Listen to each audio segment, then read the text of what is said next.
Hi, in this video, you will see some very interesting stories. Watch the video to the end. I'm sure you will like it. The saddest, unluckiest guy I've ever known. I know this guy whose life went from Joe average middle class to horrible in less than 10 years. He has found 3 people that had hanged themselves. First was an old man who had hung himself in the stairwell of apartment building he lived in. Second time, he was out walking his dog when he thought he saw some animal hanging from a tree. It was almost dark. Looking closer, he realized it was a young woman in a fur coat. In both cases, he was young and he moved on. His real tragedy starts when he is over 40 years old and finds the third. He came home from work one day and found his 21-year-old son had hanged himself in the shower. From there he spiraled into grief that he could not handle. Started drinking heavily, sometimes turning up hungover for work, calling in sick frequently and so on. One night he has a fight with his wife about his drinking. He gets drunk as shit just to spite her and sleeps on the couch. He wakes up in the middle of the night and feels cold but doesn't want to go to bed. He and his wife are still too pissed at each other. So he lights a fire in the fireplace, has another drink and passes out on the couch again. He is woken up by his wife in a panic dragging him from the house. A spark from the fireplace had set the living room on fire. He was lucky both he and his wife survived. The dog he loved so much did not. Within minutes of getting out, the whole place was in flames. Insurance refused their claim because it was considered a preventable incident. They moved to the cheapest rental they could find.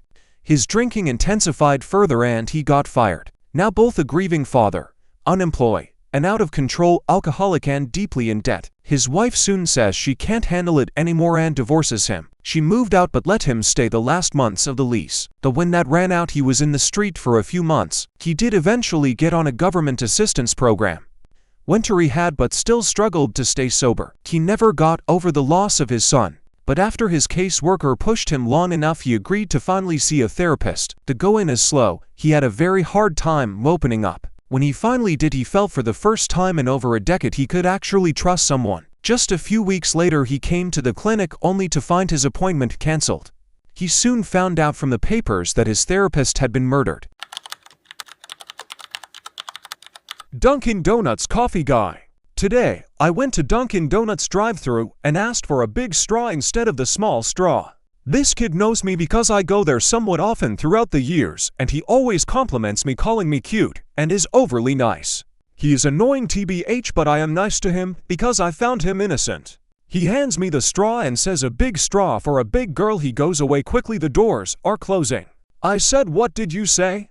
Him, "Nothing, I'm sorry." I said, "No, what did you say? I want to hear it." He said it, and I go, "What makes you think it's okay to say that to a woman?" He says in a sad, scared tone he didn't mean it, and I said, "I want you to tell your manager what you just said." He tries to go away and the doors are closing. I say, "I'm coming in there if you don't." The doors stay open, and he tells her what he said. She comes to the window and is laughing, I swear, and I say, "I hope you will reprimand him for being inappropriate," and her smile went away, and I drove away. I go there all the time. The manager always calls me honey, and not in a sweet girl way. Won't go back again. Am I a pick-me girl? I've always been the loudest person in a room, with my friends and family. Same at school too. I'm a class clown.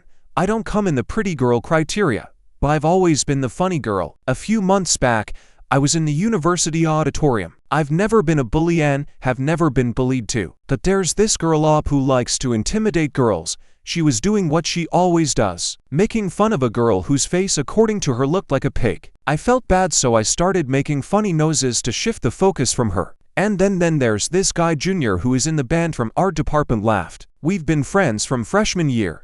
Didn't like it. She turned to me, gave me this piercing stare and walked away. Same afternoon when me, Junior and our other friends were having lunch together, I saw PK, the girl who was bullied, in the cafeteria looking for a place to sit. I invited her over, then she sat with us. We instantly became friends with her. Then it became kinda like a ritual. Everyone from our group, we all used to wait for PK to join us for lunch, though she was from a different department. Last week we were in the cafeteria and Junior said that he wants to play The Scientist by Coldplay for the upcoming event, and that has always been on my playlist. So I just said, in a funny way, "Is it because I love that song? Come on, stop crushing on me." And everybody laughed, but TK abruptly said, Not everything is about you. I thought she was joking just like me, so I laughed, but I noticed no one else was laughing. I felt a bit embarrassed, but this happens to me quite a lot, so I just brushed it off. Then 2 days ago, all of us were in the music room, where Junior and our other friends were doing their final rehearsal, and I had invited PK to watch too. She came late, looked a bit annoyed as I had invited her in the last moment. It was all of a sudden anyways, but I still apologized to her. Then after the rehearsal was over, the guys in the band said, to win the inter-department, all they need is some luck. So I just joined the conversation and said that for them to win, they have to treat me with a nice meal at Nando's, and they started roasting me for being the most jinxed person on the planet. Then JK suddenly rushed towards me, lifted me and said, "Guys, I'll just throw her in the trash can so she cannot jinx us anymore." It was all playful jabs until that same afternoon. I met PK in the cafeteria and she out of nowhere confronted me with questions like, "You can't stay silent for a moment? Or will you die when the attention is not on you? Why are you doing all this to impress Junior? God, you're such a pick-me." I didn't understand what had just happened. Everyone was looking at me. For the first time, I was in a room full of people, silent and embarrassed. I don't know if I deserved it or not, but all I've been thinking is that, am I a pick-me? The rear-view camera. I bought a new car recently. It's a newer vehicle, so it comes with all the shiny bells and whistles you'd expect in these models. More specifically, it came with one of those rear-view cameras that help you reverse carefree. Usually I'd say that this invention is absolutely revolutionary. However, I think mine is picking up things that aren't of this realm. I noticed it tonight. Actually, I had pulled into my driveway, and instead of putting the car in park, I accidentally shifted into reverse. This prompted the little screen in the center of the dash to switch to the rear camera, revealing him.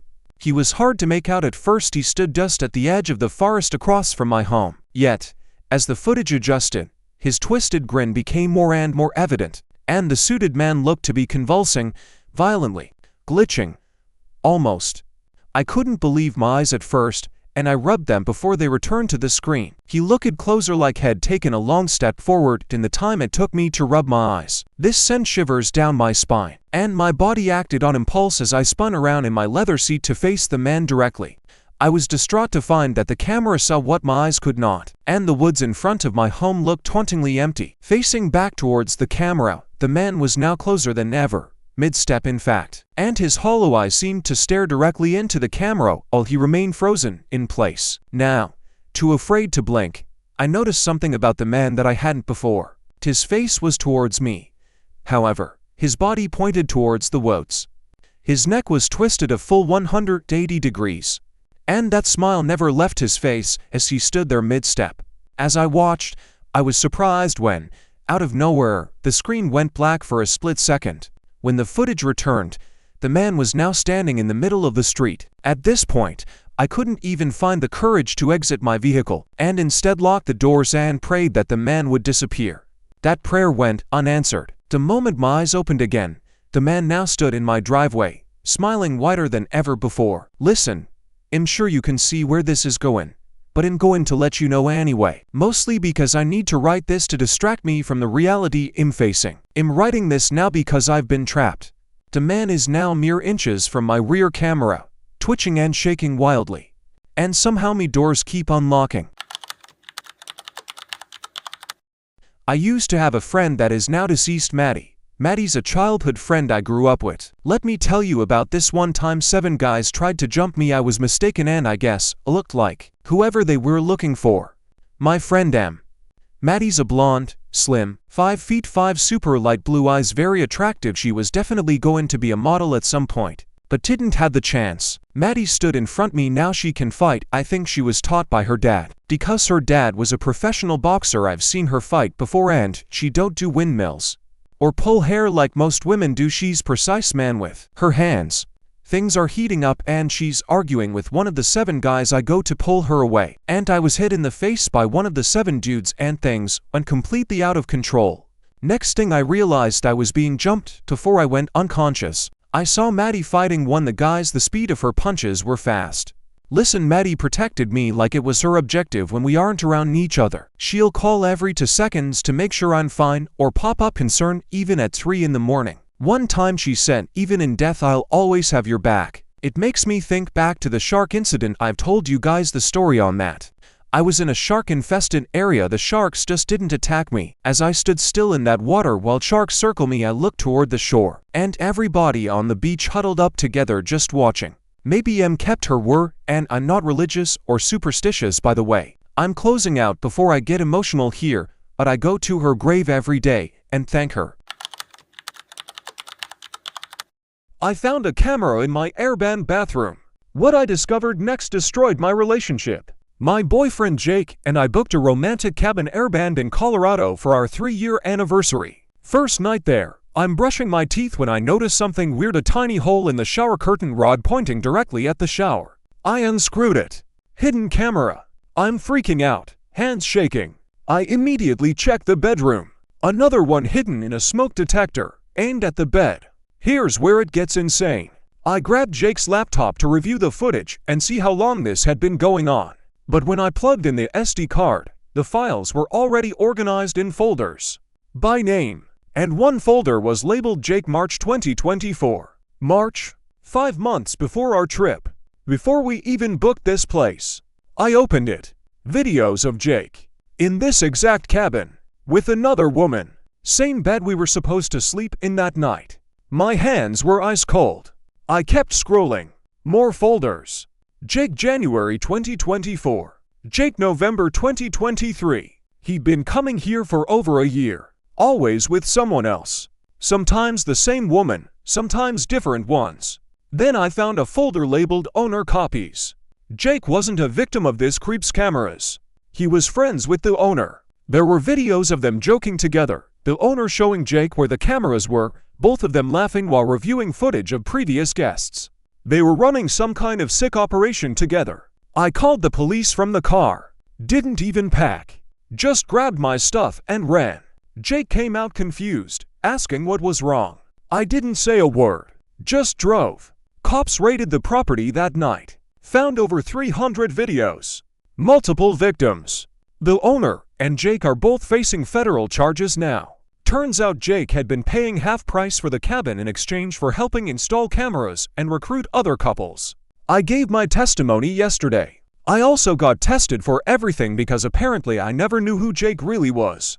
The worst part, his mom called me crying, begging me not to testify, saying I'm ruining his life over a mistake. A mistake. I blocked everyone from his family. My lawyer says I might be called as a witness in multiple cases since I discovered the evidence. I can't sleep. Every time I close my eyes I see that folder with his name on it. We were supposed to get engaged on that trip. The ring was in his suitcase. I found it when I was packing my things from his apartment. I flushed it down the toilet.